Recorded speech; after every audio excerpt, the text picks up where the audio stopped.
There was a time in America when a black man could create something valuable, solve real problems, even change how people lived, and still not own it, not legally, not officially. Because in the early 1800s, ownership wasn't just about innovation, it was about identity. If the system didn't fully recognize you as equal, then nothing you created was supposed to belong to you. But one man challenged that, not with speeches, not with protests at first, but with an idea so practical, so valuable. The system had to make a decision, deny him or recognize him. This is the story of Thomas L. Jennings. Thanks for joining us on this episode of Black Business Files. A lot of people don't know there were lots of enslaved black inventors all across America, but they could not own their inventions. And in many cases, the slave master owned the invention and took credit for it. Stay tuned to the end. This is a good one. I'll see you there. Thomas L. Jennings was born in 1791 in New York City, and when people hear New York, they think freedom. But back then, freedom for black people was complicated. Slavery still existed in parts of the North. Opportunities were limited, education was restricted, and even if you were free, you weren't equal. So if you wanted to build something, you had to do it without a blueprint. Jennings didn't have access to elite education, no formal training, no investors waiting to back him. What he had was observation, skill, and persistence. He entered the world of tailoring, and tailoring taught him more than how to sew. It taught him precision, materials, customer expectations, and most importantly, problems. Because every problem is a business waiting to happen. His clients wore expensive clothing, delicate fabrics, materials that couldn't just be washed with water, because water ruined them, shrank them, destroyed them. And when that happened, customers lost money. And when people lose money, they pay for solutions. Jennings saw what others ignored. He experimented, tested, tried different approaches, and eventually, he created something new, a process called dry scouring. Using chemical solutions instead of water, he could clean clothes without damaging them. What we now call dry cleaning started here, and it worked. At the time, the law was simple. If you weren't free, you couldn't own property, and a patent was property, which meant if you were enslaved, anything you invented belonged to someone else. So this wasn't just about his idea, it was about whether he qualified to own it. So when Thomas L. Jennings applied for a patent, everything came down to one moment. Paperwork submitted, officials reviewing, a decision being made, not just about the invention, but about him. There was no public fight, no courtroom battle, just quiet scrutiny. Because if there was any doubt, any hesitation, any reason to deny him, it would have happened right there. And then, the decision came back. Approved. In 1821, Thomas L. Jennings became the first black man to receive a U.S. patent. In a country still debating whether black people should even have rights, he secured ownership of an idea, legally, officially. And that moment didn't just change his life, it changed what was possible. Thomas L. Jennings ran a clothing business built around his process, cleaning and restoring garments that most people couldn't touch without ruining them. Customers brought in expensive clothing, delicate fabrics, items they couldn't afford to lose, and Jennings offered something no one else could guarantee, a way to clean them, without destroying them. That made his service valuable, and when something is valuable, people pay for it.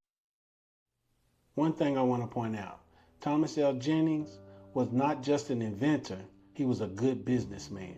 This story is twofold. A lot of people are inventors, but they're not business people, and some people are business people and they're not inventors. Thomas L. Jennings was both. All right, keep watching. I'll see you at the end. But success wasn't just about money.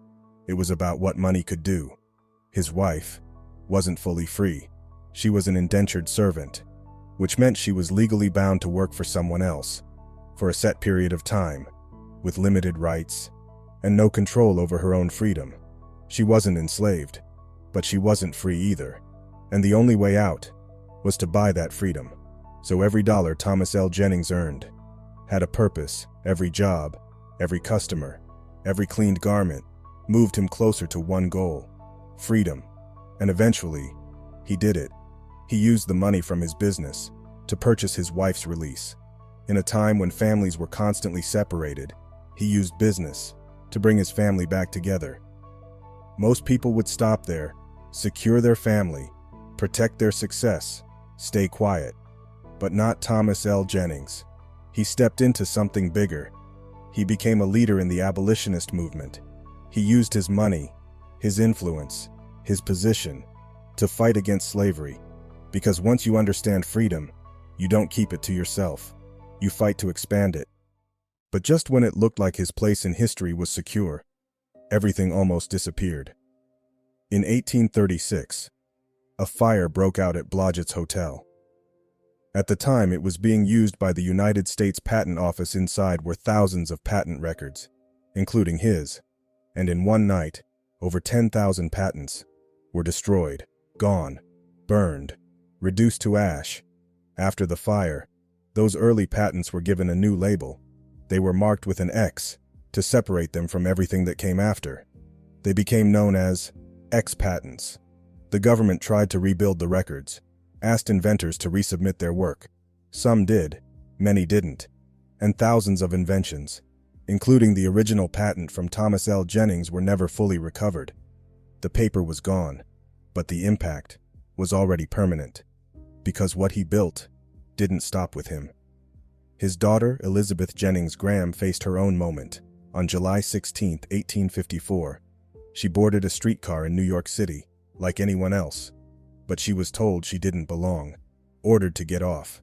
She refused, and was physically removed, publicly humiliated. But she didn't accept it. She fought back. The family took the case to court, and they won. The court ruled the streetcar company was in the wrong.